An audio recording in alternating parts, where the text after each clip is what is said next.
MSc management करूं या MSc in business analytics, generic course करूं या स्पेशलाइजेशन कोर्स करूं। ये बहुत स्टूडेंट्स मुझे पूछते हैं कि जेनेरिक कोर्सेज करना चाहिए या स्पेशलाइजेशन कोर्स करना चाहिए, और जॉब मार्केट दोनों टाइप ऑफ कोर्सेज के लिए कैसा है यूके में। सो इस वीडियो में हम देखेंगे कि कौन सा कोर्स आपके लिए बेस्ट है।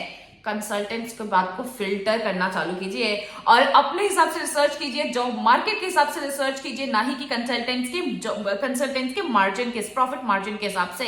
सो लेट्स गेट स्टार्टेड। अगर आप स्पेशलाइजेशन कोर्सेज लेकर आ रहे हैं, स्पेशलाइजेशन कोर्सेज मतलब MTech in electronics engineering, MTech in IT, या एमएससी इन ह्यूमन रिसोर्स, या एमएससी इन बिजनेस एनालिटिक्स, ये स्पेशलाइजेशन कोर्सेज होते हैं जिसमें आपका एक ही फील्ड है, दैट इज एचआर या एनालिटिक्स या इलेक्ट्रॉनिक्स या आईटी। ये बहुत स्पेसिफिक फील्ड है, निश जिसे हम कहते हैं। अगर आप स्पेशलाइजेशन कोर्सेज लेके आ रहे हैं तो आपके लिए बहुत इजी है यूके में जॉब मार्केट लेना, यूके के जॉब मार्केट में सस्टेन करना या यूके में जॉब लेना, बिकॉज स्पेशलाइजेशन कोर्सेज के लिए actually jobs are on the top. दूसरी चीज, अगर आप करते हैं जेनेरिक कोर्सेज में आ गया एमएससी मैनेजमेंट या एमबीए, फ्रेशर एमबीए जो मैं कह रही हूँ, एग्जीक्यूटिव एमबीए आपको एक एक्सपीरियंस के बाद ही मिलेगा जैसे मैंने कहा है, और एग्जीक्यूटिव एमबीए भी इसके लिए किया जाता है क्योंकि आपको अपने ही फील्ड में ग्रो करना है, नॉट लाइक फील्ड चेंज करना हो वाला। तो जैसे एमबीए हो गया या एमएससी इन मैनेजमेंट हो गया जो बहुत जेनेरिक कोर्सेज में आते हैं, प्रोजेक्ट मैनेजमेंट हो गया, प्रोजेक्ट मैनेजमेंट या प्रोडक्ट मैनेजमेंट हो गया, जिसकी कोई स्पेशलाइजेशन नहीं होता है। नाउ व्हेन आई से प्रोडक्ट मैनेजमेंट, और दूसरा होता है प्रोडक्ट मैनेजमेंट विद आईटी या IT product management. IT product management बहुत स्पेशलाइजेशन निश हो गया, तो ये बहुत अच्छा है आपके लिए ऑप्ट करने को when you go into the job market. But अगर आप सिर्फ प्रोडक्ट मैनेजमेंट या सिर्फ प्रोजेक्ट मैनेजमेंट वाला कोर्सेज लेके आ रहे हैं तो वो बहुत ब्रॉड कोर्सेज हो गया। तो अगर आप इतने ब्रॉड कोर्सेज के साथ आ रहे हैं तो आपको डिफिकल्टी हो सकती है अपने आगे जॉब ढूंढने में। सो अगर आप मुझे पूछे कि बेस्ट ऑप्शन क्या होता है, सो आई वुड से कि आप स्पेशलाइजेशन कोर्स लेकर आइए rather than coming up with a very broad course. अगर आपको एक्सपीरियंस नहीं है तो, अगर आपको एक्सपीरियंस है, अगर आप एक्सपीरियंस के क्राइटेरिया में आते हैं, आपको 5 साल का एक्सपीरियंस है, तो डेफिनेटली आप अपने कोई भी कोर्स लेकर आ सकते हैं इंक्लूडिंग एमएससी मैनेजमेंट या एमबीए, एग्जीक्यूटिव एमबीए। तो आपके ऊपर डिपेंड करता है कि आप फ्रेशर है या आप एक्सपीरियंस है, एज वेल एज आपका किस फील्ड में अंडरग्रेड है। दूसरी चीज, अगर आपका अंडरग्रेड किसी फील्ड में और अगर आप उसी फील्ड में आपका पोस्ट ग्रेजुएशन करते हैं, bang on, spot on, you will be the one who will be preferred for your job, because usually UK में मैंने जो देखा है लोग बहुत ज्यादा फील्ड चेंज करते हैं, जो बहुत अच्छा है, बहुत ज्यादा अच्छा है, बिकॉज यहाँ पे फ्लेक्सिबिलिटी मिलती है। मैंने इंडिया में ये फ्लेक्सिबिलिटी नहीं देखी थी, बट यहाँ पे बहुत इजी है, ये फ्लेक्सिबिलिटी है कि अगर आप अंडरग्रेड किसी के फील्ड में है तो आप पोस्ट ग्रेजुएट किसी और फील्ड में कर सकते हैं। अमेरिका में भी ऐसा नहीं है, let me be very Frank, America में भी ऐसा नहीं है। अमेरिका में एक क्राइटेरिया होता है, बिकॉज मेरी यहाँ पे एक फ्रेंड है जो कैलिफोर्निया से है और उसने मुझे पूरा अमेरिका का सिनेरियो समझाया, जिसने ये बोला कि अमेरिका में पैरामीटर्स होते हैं। अगर आपको पोस्ट ग्रेजुएशन इंजीनियरिंग में करना है तो आपका अंडर ग्रेजुएशन इंजीनियरिंग में होना चाहिए, एंड थिंग्स ऑन होता है, वहाँ पे सेट क्राइटेरिया होता है। यूके इज वेरी फ्लेक्सिबल, पूरा यूरोप काफी फ्लेक्सिबल है इस मामले में कि आप अंडर ग्रेड किसी में करते हैं, पोस्ट ग्रेड किसी और में कर सकते हैं। लेकिन अगर आपका अंडर ग्रेड सेम में, अगर आप पोस्ट ग्रेड सेम में करते हो, आपको जॉब एक्सपीरियंस सेम में, स्पॉट ऑन, आप बहुत हाई चांसेस है कि आपको एक बहुत अच्छे सीनियर पोजीशन पे भी जॉब मिल सकती है।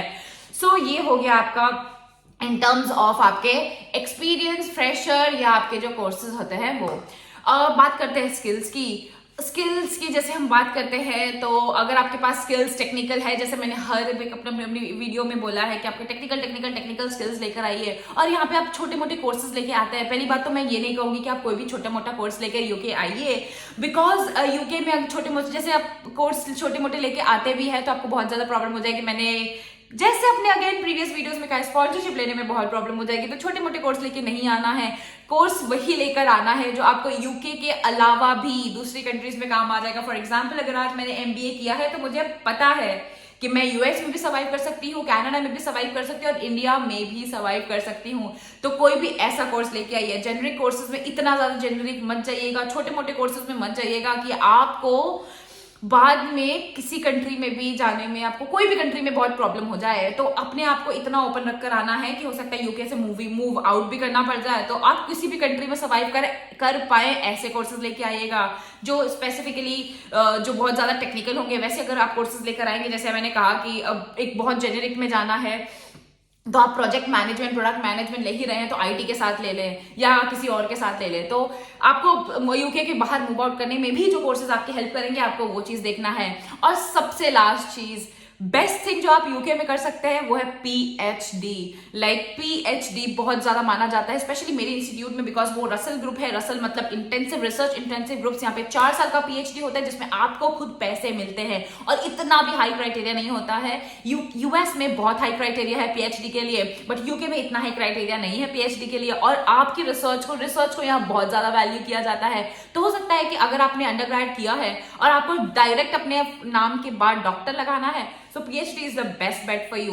एंड जैसे इंडिया में होता है कि हमें लेवल चाहिए होता है, अंडर ग्रेजुएट, पोस्ट ग्रेजुएट, उसके बाद पीएचडी। यहाँ पे ऐसा कुछ नहीं है। जैसे मैंने कहा, it is quite flexible in terms of giving you a degree as well as in terms of respecting your academic research and things on those lines. So best option अगर आपको रहेगा, आपके आगे नाम के आगे डॉक्टर भी लग जाएगा, आपको पैसे भी मिलते रहेंगे, आपको 4 साल के बाद बहुत हाई प्रोबेबिलिटी है कि आपको यूनिवर्सिटी स्पॉन्सर कर दे as a professor, as a lecturer, because PhD करने के बाद मेजोरिटी ऑफ द केसेस में यहाँ पे ऑब्जॉर्व कर लिए जाते हैं ना। मुझे ये कैसे पता है? बिकॉज मेरे जो प्रोफेसर्स हैं, कुछ जो अंडरग्रेड्स को पढ़ाते हैं, मैनेजमेंट वगैरह, मैनेजमेंट मार्केटिंग जो पढ़ाते हैं, वो यहाँ पे पहले पीएचडी करने आए थे और आज लेक्चरर प्रोफेसर बन गए हैं और स्पॉन्सरशिप उनको यूनिवर्सिटी से मिल गई है।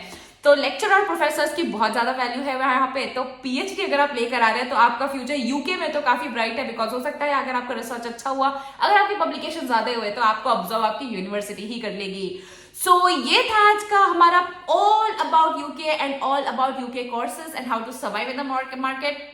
मेरे आने वाली वीडियोस में मैं बहुत कुछ कवर करने वाली हूँ, जैसे जिसके कहते हैं हमको पर आवर वेजेस, आपका बेसिक पे, आपका इंक्रीमेंट जो बहुत कम होता है यूके में, and things on those lines. So for more such videos, informative videos, stay tuned and subscribe for more. Thank you.